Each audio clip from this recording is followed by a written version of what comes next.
Good, everybody. It's your boy, that guy Jordan, and welcome back to another episode of Cartoons and Chaos, the podcast where nostalgia throws hands with hot takes and I barely survive.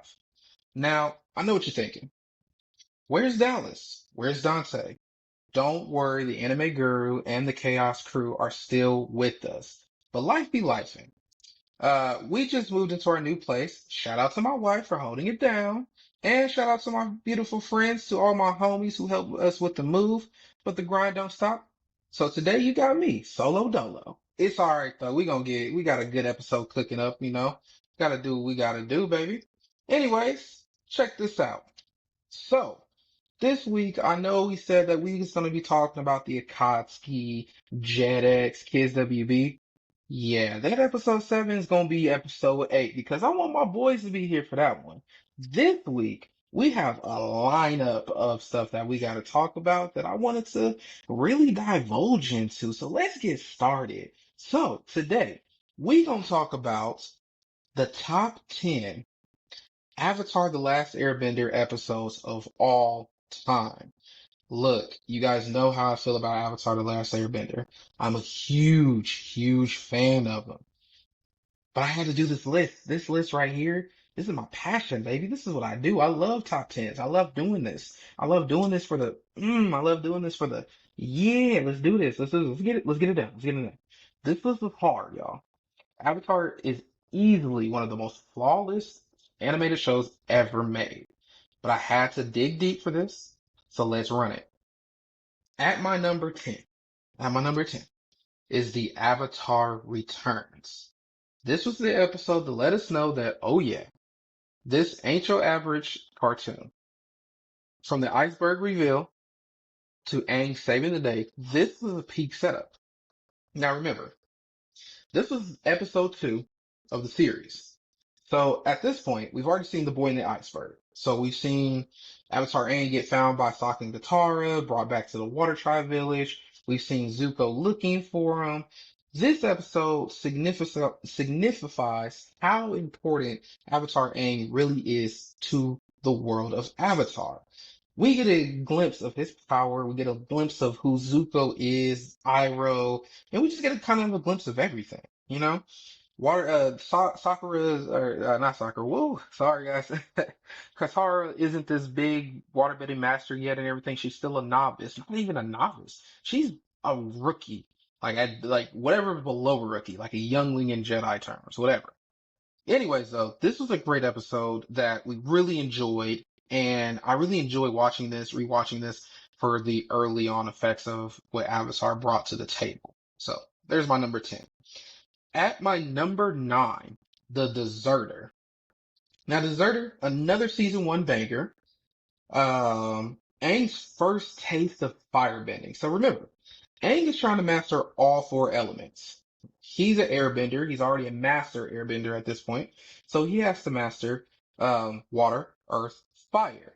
Well, in this episode, they meet the deserter, a Fire Nation deserter who apparently, I think Avatar Roku knew or something like that. I gotta rewatch the episode. But anyways, he got convinced by Avatar Roku to train Avatar Aang in the ways of firebending, even though it was out of order of the sync or whatever. Well, anyways, this was Aang's first taste of firebending and his fear of firebending.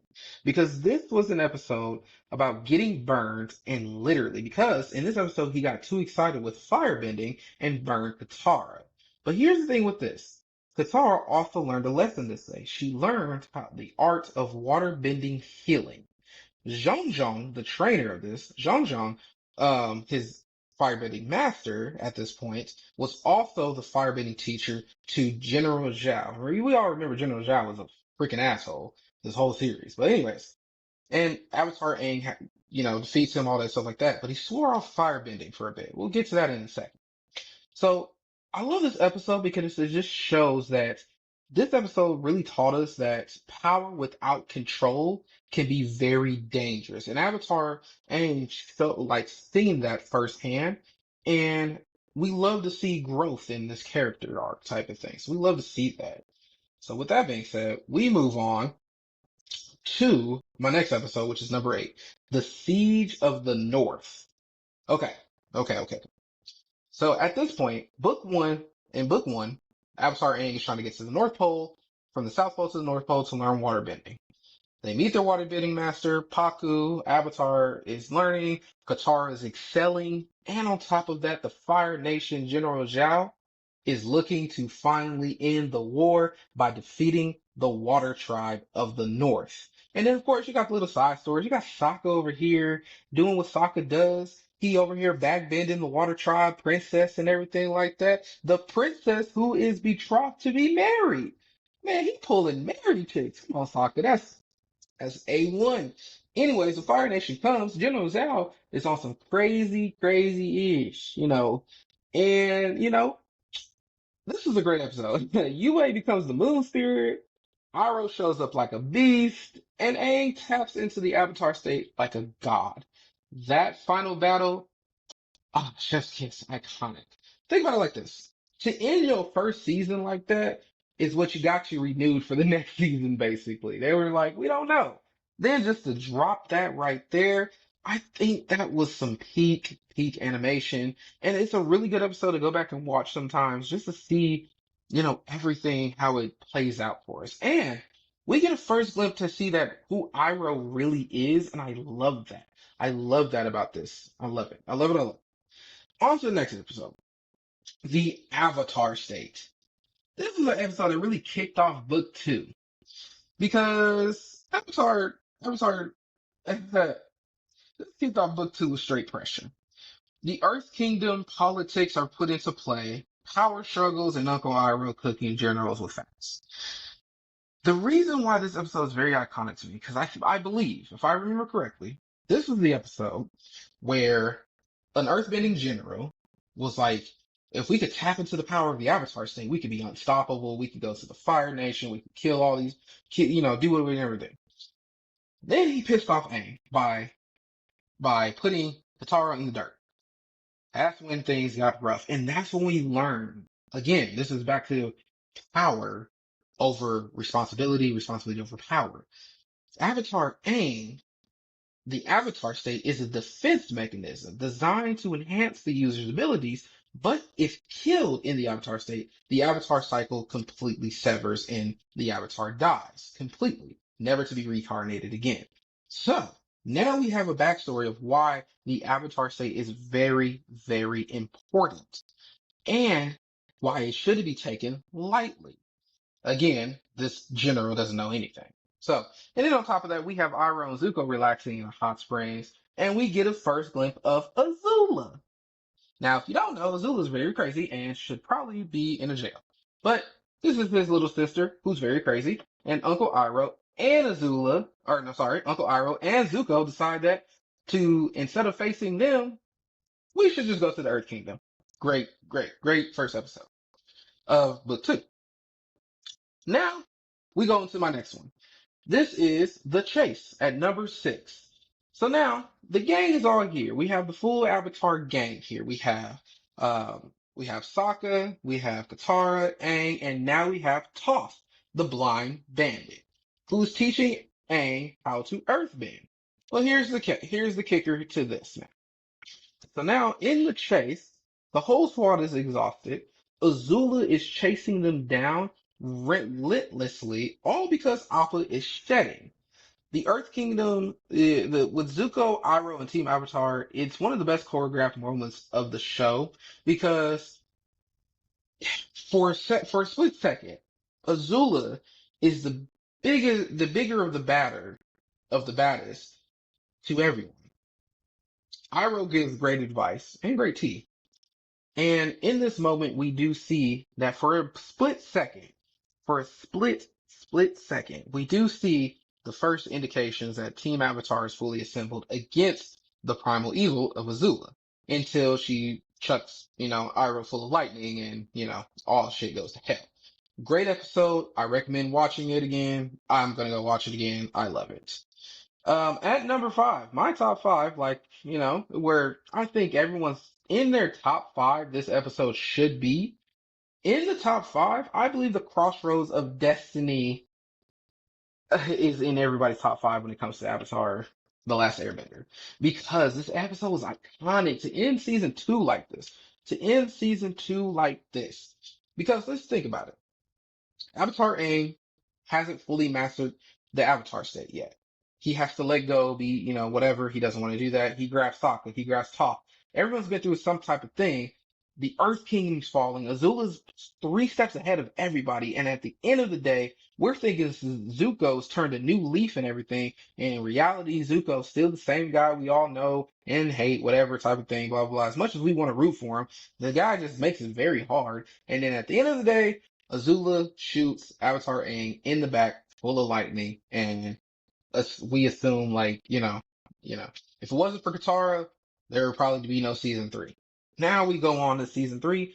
Crossroads of Destiny, still one of the greatest to me. It's still one of the greatest all-time season ending episodes of a TV series of all time, in my personal opinion. Then we go to my number four episode, The Avatar and the Fire Lord, which is in book three, the final season of Avatar: The Last Airbender.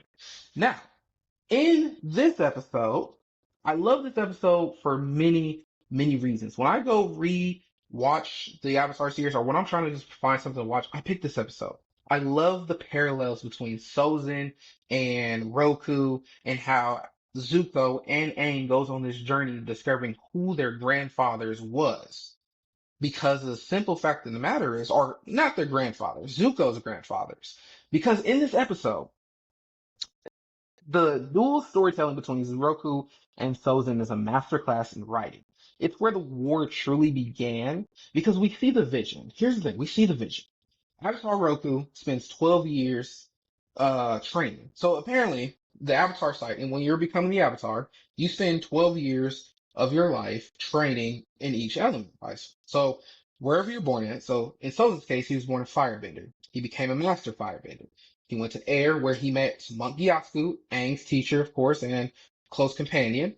Then, of course, he had a waterbending teacher, and then, of course, he had an earthbending teacher who looked very similar to an earthbender that we see a couple of times out the series. But anyways, I think where we see Sozin, Sozin's story is great because Sozin's like, hey, Roku, I'm destined to be Fire Lord, you're destined to be Avatar, let's take over the world and share the wealth.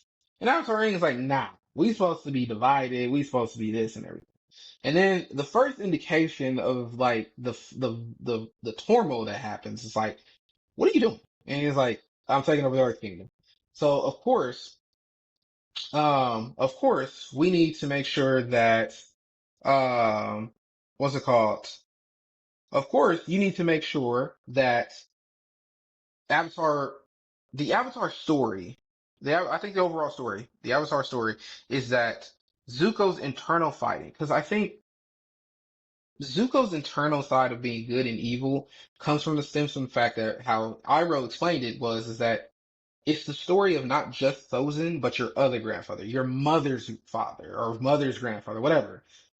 His great great grandfather being Avatar Roku and Sozin is insane. I think that's insane storytelling, and it really shows that Zuko's really trying to battle good and evil all throughout and everything like that. Which we get to a good point here, because then we get to my next favorite episode, which is in my top three episodes of all time, is the Day of Black Sun. Oh, Day of Black Sun. Oh my gosh. So remember, back in season two, in an episode called The Library, Sokka discovers that an eclipse will wipe out the Fire Nation's powers for 8 minutes. They will be powerless. Here's the problem. Azula has known for months. They come into an ambush. They fight Azula, they lose, they have to scatter, and they lose. The Avatar army loses, the gang leaves, and everybody gets captured. But it's still a great episode all throughout, because for a moment there, we thought this was the end. So then, on top of that, Zuko's confronting his dad, and we see the confrontation of the century. And Zuko drops the biggest bombshell of what he's about to do. I'm not going to kill you, Dad. I'm going to join Team Avatar to help you bring you down. What? You gonna do what? Oh my gosh, my guy, you gonna do what? Zuko finally figuring out that he's really deep down a good man and wants to stop the war, the hate, all of that. It's beautiful. Mwah. Check it. So then we come to my next episode, the Firebending Masters. So, okay. I don't know if anybody remembers this. I do. I remember this. Ooh, let me get a shaky. During season 3, they brought out the last week of episodes leading up to Soul's Comet. I'll get to there in a second. But leading up to this movie event, there was 5 episodes every day. So there was the Western Air Temple. Then there was the Firebending Masters. This was during that time. The Firebending Masters was a truly beautiful animated episode. Aang and Zuko learning the true origin of firebending with the dragons was peak spiritual development. Because think about it. Aang, one of my favorite episodes of Deserter, remember, Aang was afraid of firebending, and for Zuko, he's only used rage to fuel his fire. Seeing the rainbow colors, my gosh, guys, peak, just peak, beautiful. Oh my gosh, it was so beautiful. That episode, I still love that episode to this day. But of course, my number one episode is Sozin's Comet. That movie event changed my life. I saw peak animation, peak storytelling. I saw it all. This had everything that you want in a series finale. Like, what else could you ask for? You can't ask for much because the simple fact of the matter is that when you ask for too much, you get nothing out of it. So here's the thing. When it comes to the Sozin's Comet, the finale that stuck the landing, this is one of the best, if not the best endings to an animated series of all time. Everything was peak. From Zuko versus Azula, Uncle Iroh and the White Lotus saving Bossy Say, Katara and Zuko, or Katara versus Azula when she was, on some bitch moves. But overall, you had Toph and Sokka taking down the air fleets with Suki. And then of course, Aang, Avatar, Aang versus Ozai. Ah, cinematic perfection for a TV show like that. Can't ask for better. You can't do it. Can't do it. Here's some honorable mentions though. Some episodes I love watching just because. The Tales of Bossing Sane. Rest in peace to Mako, the original voice actor for Iroh. Sokka's master.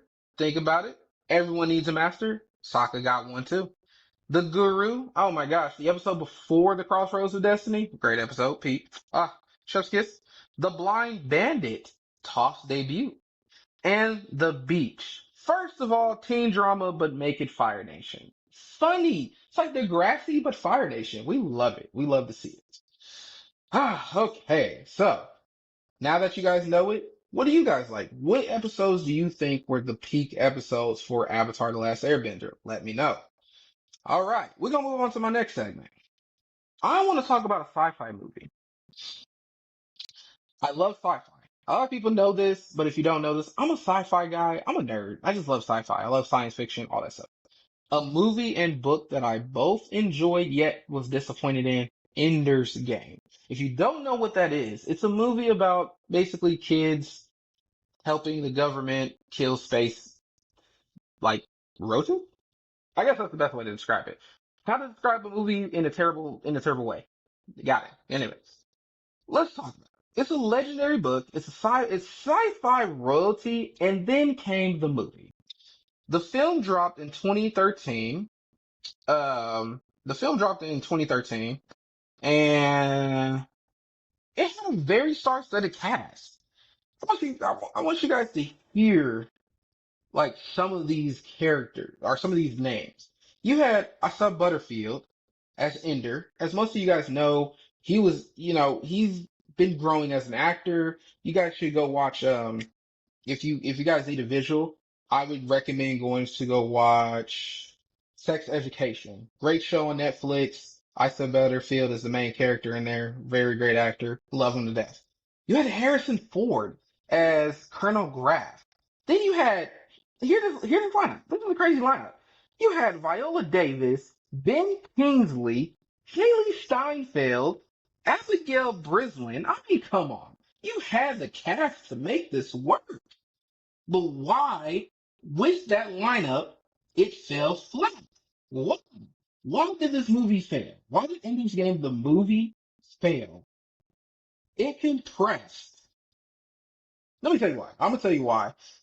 So it compressed an emotionally and psychologically dense novel into under 2 hours. You can't do that. You just can't do that with certain books. You cannot condense the story of what it is, the gravitational of it. It felt really rushed because you're trying to compact it. You're not trying to create something out of it. Ender's inner turmoil was watered down at best. It wasn't, if it wasn't for Austin Butterfield's acting, I don't think we could have got something. It just felt, like I said, the emotional turmoil really felt watered down. Battle school training arcs rushed. Emotional weight of the finale practically non-existent.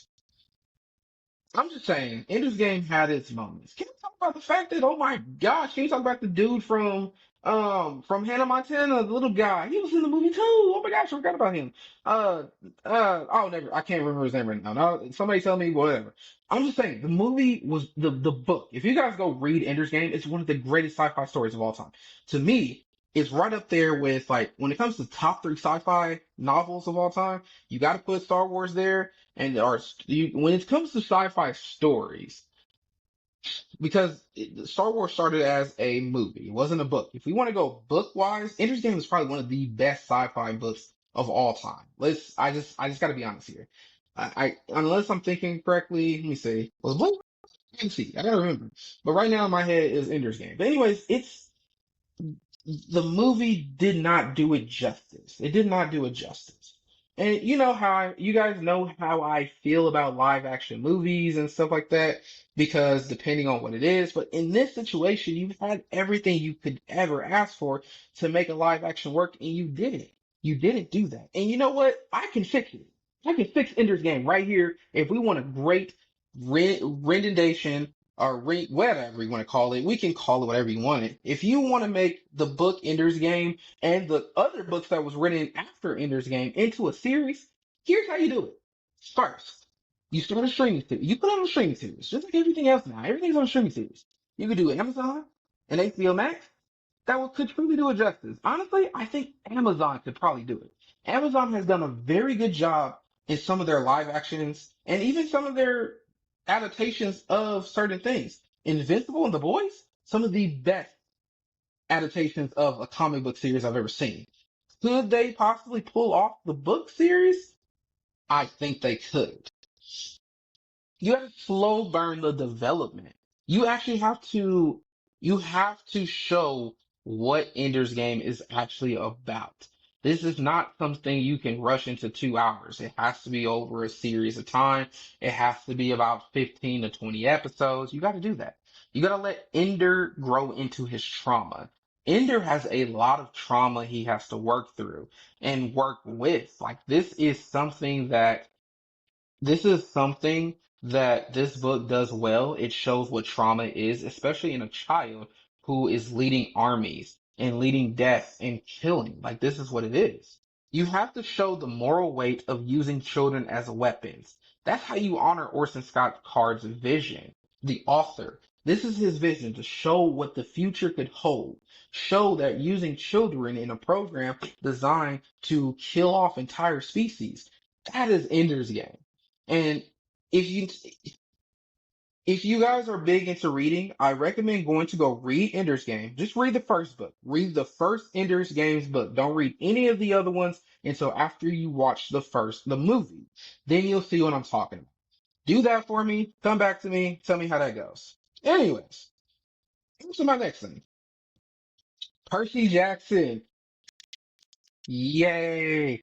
We are getting Percy Jackson season 2, which is an adaptation of The Sea of Monsters, December 10th on Disney Plus.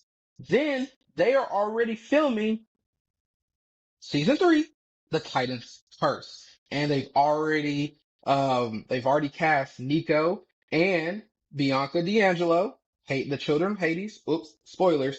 Most of y'all should have read Percy Jackson anyway. Anyways, I'm so happy. I'm very happy. I'm very excited. Shout out to the mouse for getting this right. Because I just want you guys to know, season one was everything the fans asked for when the movie was announced. Do not get me wrong. Do not get me wrong. The first movies, okay, hold on, get me wrong. The Lightning Thief and the Sea of Monsters movies had its merits. Nathan Fillion was Hermes. Merit point for that. Other than that, I can't really give you anything else. I got nothing else for you. Because the movies did not do Percy Jackson justice. I don't even think they even consulted with Rick Riordan on the movies like they do. Disney Plus really consults. They really went in. They really delved deep, and Rick Riordan's helping create something. Season one was everything the fans asked for. Again, faithful to the books, excellent casting, and solid pacing. Was there certain things from the Lightning Thief that felt a little rushed? Yes. But there's not, you can't fully you did I think what this show did right. Let me tell you what it did right. Because it didn't do a lot of wrong. It really did not do a lot of wrong. It shows the point of view of everything else from everybody else type of thing. I love it. I love season one of Percy Jackson. It's a really great show. Like if you never read the books, it still feels new, fresh, everything like that. It has everything you want. Honestly, it's a 9 out of 10 show. Like I said, there's certain elements where I'm just like, we could have maybe expanded that, maybe not, but whatever. Certain things that wasn't from the book that was added to the show actually felt good because at least it wasn't like, oh, we're gonna pick and pull from a different book to put in this movie, and then we'll go from there. That's not what happened here. Right here, right now, they're showing us different point of views and maybe different concept of what this could have been. And I think, if I'm not mistaken, Rick Riordan's direction is just like, hey, this is what I was thinking in my first book. Maybe we could just adapt it into the season and everything, and that's what they did. Because the casting is beautiful. Rest in peace to Lance Riddick. He was a scary ass Zeus, man. I'm telling you, I'm like, oh, this man's Zeus. I do believe I heard Courtney B. Vance is now going to be Zeus. I need to do my fact checks here. I know one of my favorite TikTokers out there who's a Percy Jackson fan. He's got blonde, shaggy hair. He actually looks like he belongs in the Hermes cabin. Shout out to him. But what's it called? I think he might have made a video about the recasting of it. I can't think of that guy's name right now. I'll have to find him. But just look up Percy Jackson. Jackson. Look for a guy with um, blonde, brown hair. You'll know exactly what I'm talking about. You'll know exactly what I'm talking about. But cool guy. Love watching him. About Percy Jackson, anything. He'll have the rundown of everything. Now, season two drops December 10th, and they're already moving forward with the Titan's Curse in season three. The gods are finally listening.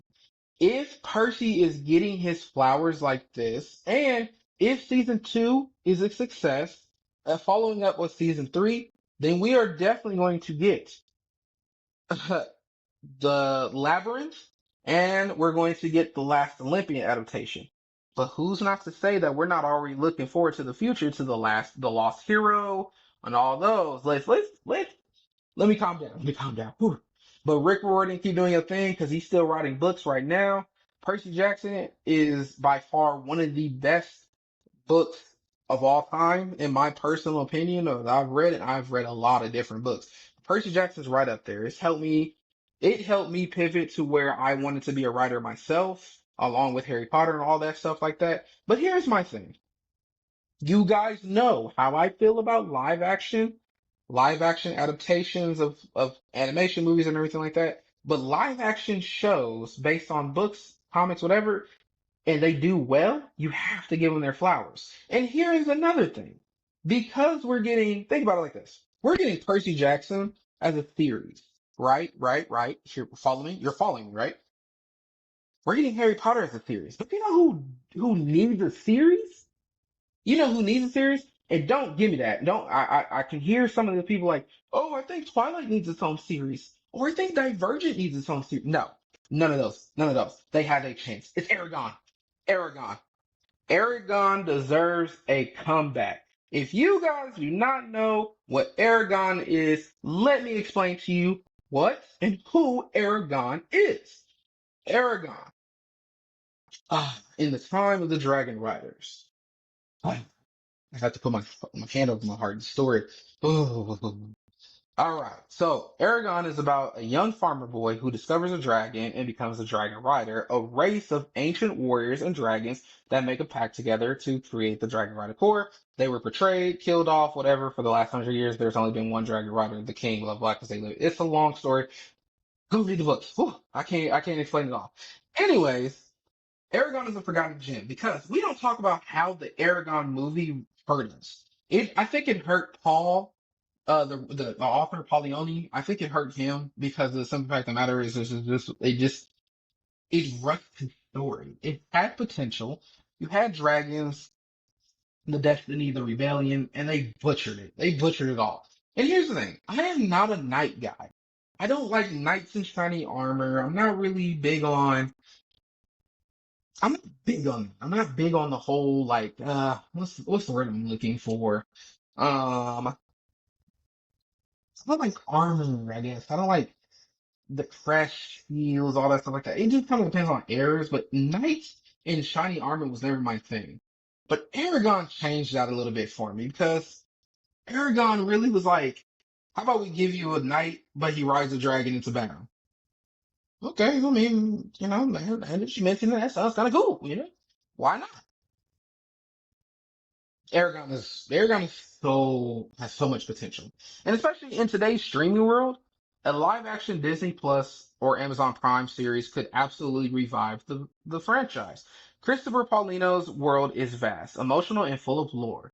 Give us Aura, give us Murtagh, give us Thorn done right. Give us all these characters that you could do, and give us the world of Aragon. And here's the thing, you know what?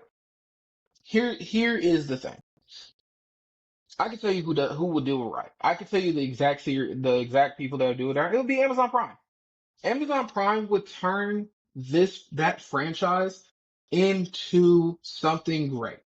The reason why I say I don't think you should give it to like HBO Max is because I don't think HBO Max to me, The Last of Us was kind of butchered. You put Pedro Pascal on there and was just like, here's that.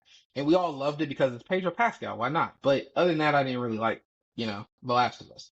You can't give it to Disney Plus because it's too adult themed.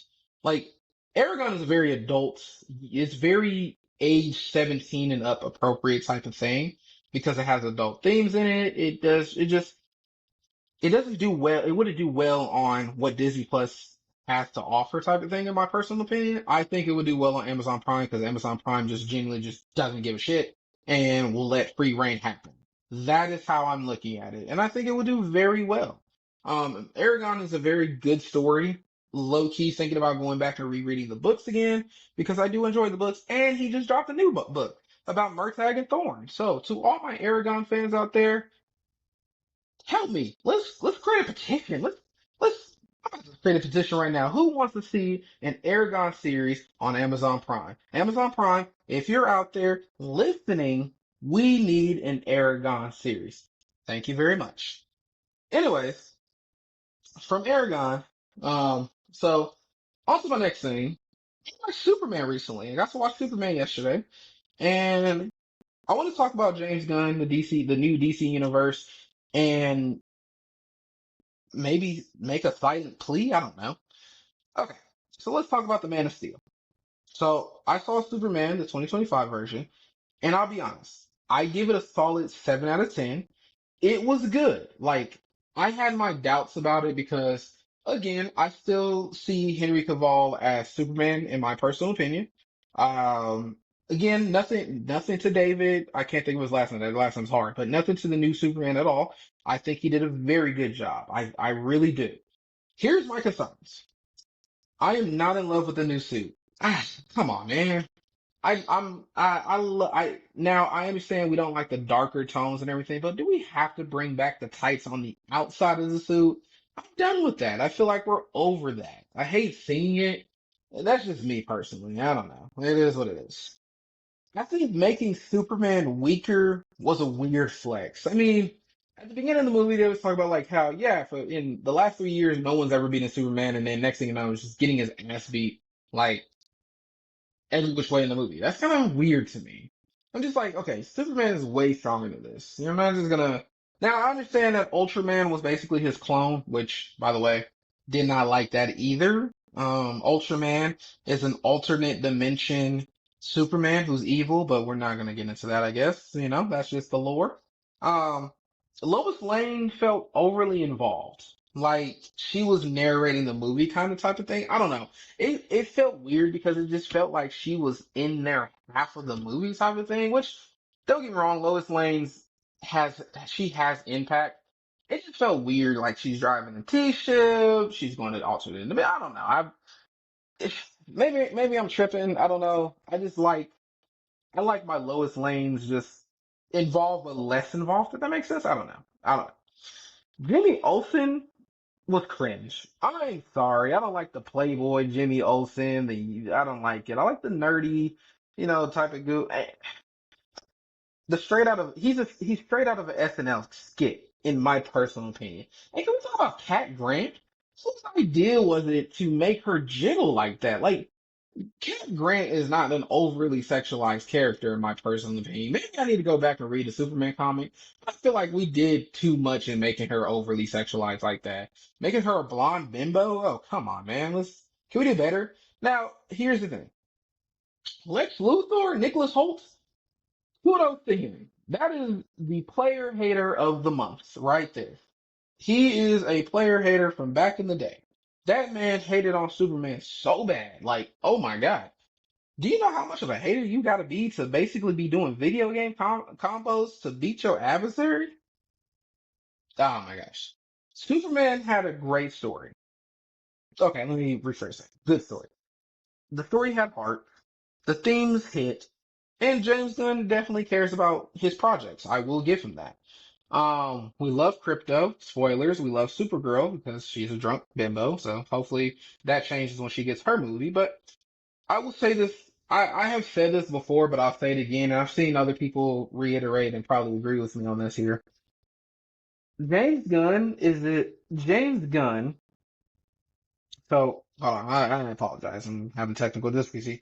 But yeah, James Gunn is at his very best, in my personal opinion, when directing and assemble films. I don't think James Gunn can really do a solo superhero narrative. I just don't see it. You guys can help me out if we can figure out a James Gunn movie where it's a solo film.